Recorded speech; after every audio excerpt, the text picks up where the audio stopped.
जोहार, नमस्कार। Internet addiction के बाद आज हम बात करेंगे डिप्रेशन के बारे में। डिप्रेशन एक गंभीर मानसिक समस्या है। अगर समय रहते इसका इलाज नहीं करवाया तो डिप्रेशन में जाने के बाद व्यक्ति आत्महत्या तक कर सकता है। इसलिए इसे हल्के में न लें। अगर आपके आसपास भी कोई डिप्रेशन में दिख रहा है तो उसे डॉक्टर के पास ले जाएं और उसकी ज़िंदगी बचाएं। रांची के कांके स्थित मानसिक रोगों के इलाज के बड़े केंद्र CIP के डायरेक्टर प्रोफेसर डॉक्टर वासुदेव दास बता रहे हैं कि डिप्रेशन क्या है, कैसे पता चलेगा कि कोई व्यक्ति डिप्रेशन में है, क्या किसी व्यक्ति को कैसे पता चलेगा कि वह डिप्रेशन में जा रहा है या चला गया है, अगर यह गंभीर रूप ले लेता है तो उसके क्या परिणाम हो सकते हैं। इससे कई सारे माध्यम हैं। अभी देखिएगा जे पिछले वर्ष ने जो हमारे देश के लिए एक इतिहासी हम बोलेंगे, जे पहली बार हमारे जो वित्त मंत्री हैं उन्होंने पहली बार मेंटल हेल्थ के लिए अलग से बजट का प्रोविज़न किए और national tele mental health programme चालू किए, जो 10 अक्टूबर जो विश्व मानसिक स्वास्थ्य दिवस था उस दिन वो लॉन्च हुआ, जो टेलीमानस के नाम पे जाना जाता है। और जो हर स्टेट में कम से कम एक टेलीमानस सेल बनाया गया है। अगर बड़ा स्टेट है उसमें 2-3 सेल भी है। हमारे झारखंड राज्य में भी टेलीमानस सेल बनाया गया है, जो हमारे CIP में ही है टेलीमानस सेल। और ये क्या है, 24/7 काउंसलिंग सर्विस प्रोवाइड करता है। 24 घंटा काउंसलिंग सर्विस प्रोवाइड किया जाता है। 1446 इसका नंबर है। ये किसी भी समय किसी भी कोई भी कहीं से भी इस नंबर में कॉल करके किसी भी तरह का काउंसलिंग ले सकते हैं। डॉक्टर साहब, हमारे दर्शकों को बताएं कि डिप्रेशन के लक्षण क्या क्या हैं, डिप्रेशन में जा चुके लोगों को क्या करना चाहिए, या ये भी बताएं कि क्या डिप्रेशन का संपूर्ण इलाज संभव है। और डिप्रेशन पहचानना बहुत कठिन नहीं है, बहुत आसान है। एक तो क्या होता है, जे सबसे बड़ा बात जो होता है, जे मन ठीक नहीं रहता है, मन उदास रहता है, मन दबा हुआ रहता है, अच्छा नहीं लगता है, उत्साह नहीं रहता है, कोई काम में मन नहीं लगता है, रुचि नहीं होता है, और फिर नींद में गड़बड़ी होता है, भूख नहीं लगता है, शरीर में ताकत की कमी होता है, कमजोरी हो जाता है, लोगों से बात करने का मन नहीं करता है, कोई काम करने का इच्छा नहीं होता है।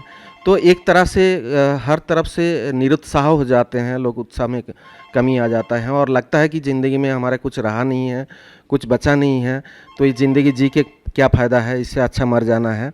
और आखिर में जब गंभीर रूप लेता है डिप्रेशन तो लोग सुसाइड करने का भी कोशिश करते हैं। तो अगर ये शुरुआती तौर पे लोग पहचानें, और चाहे वो टेलीमानस का काउंसलिंग सर्विस हो, चाहे कोई भी मानसिक स्वास्थ्य विशेषज्ञ, चाहे वो साइकियाट्रिस्ट हो, क्लिनिकल साइकोलॉजिस्ट हो, कि साइकियाट्रिक नर्स हो, कि साइकियाट्रिक सोशल वर्कर हो, उनके पास जाएं। वो अपने नज़दीक में जो भी अवेलेबल है, चाहे वो गवर्नमेंट हॉस्पिटल हो, चाहे सदर हॉस्पिटल हो, क्योंकि अभी सरकार की तरफ से हर सदर अस्पताल में डिस्ट्रिक्ट मेंटल हेल्थ प्रोग्राम भी लागू किया गया है। तो कोई ना कोई मानसिक स्वास्थ्य विशेषज्ञ लोग वहाँ पे उपलब्ध होते हैं। और क्योंकि हमारे स्टेट में थोड़ा सा कमी था, इसलिए हम लोगों ने ये भी किया है, जो मेडिकल ऑफिसर्स हैं जो गवर्नमेंट हॉस्पिटल में पोस्टेड हैं, उनको हम लोग 3 महीना का ट्रेनिंग करवा के उनको भी साइकियाट्रिस्ट का कमी का पूरा करने का कोशिश किया है, और उनको डिस्ट्रिक्ट हॉस्पिटल, सदर हॉस्पिटल में पोस्टिंग दे के ये सर्विस हम लोग चला रहे हैं। डॉक्टर साहब, ये भी बताएं कि डिप्रेशन के इलाज में कितना वक्त लगता है और लोगों को कितने दिन तक दवा लेनी पड़ती है।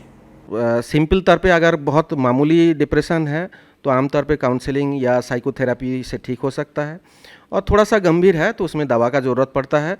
और आमतौर पे दवा बहुत लंबा समय चलता भी नहीं है, 6 से 9 महीना ऐसा दवा चलता है अगर किसी को डिप्रेशन पहली बार हुआ हो। और किसी को अगर बार बार हुआ है तो तब थोड़ा दवा लंबा समय चलाना पड़ता है, और पूर्ण रूप से मरीज इससे उभर के आ सकते हैं, ठीक हो सकते हैं, ठीक हो जाते हैं।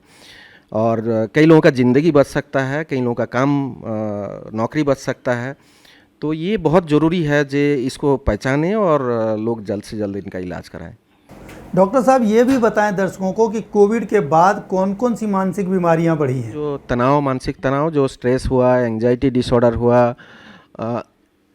और मानसिक अवसाद या डिप्रेशन हुआ, ये बीमारी आमतौर पे बढ़ा है ज़्यादा। और जो गंभीर मानसिक बीमारी है उसमें भी बढ़ा है, जो बाइपोलर इलनेस बोलते हैं, स्किज़ोफ्रेनिया बोलते हैं, तो वो सब भी बढ़ा है। प्रभात खबर की अपील है कि अगर आपके आसपास कोई व्यक्ति डिप्रेशन में दिख रहा है तो उसकी मदद करें, उसे अस्पताल ले जाएं। इससे पहले कि गंभीर रूप से बीमार पड़ने के बाद वह कोई आत्मघाती कदम उठा ले, उसके परिवार की खुशियों को छीनने से बचा लें। आपकी मदद से उसकी नौकरी बच सकती है, उसकी ज़िंदगी बच सकती है।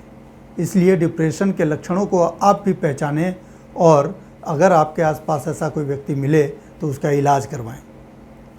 अगले वीडियो में हम आपको बताएंगे नशे की लत के बारे में कि जिन लोगों को नशे की लत लग गई है उनके लिए बचाने के लिए परिवार और समाज की भूमिका क्या होनी चाहिए। प्रभातखबर.com, विश्वास वही, रफ्तार नहीं।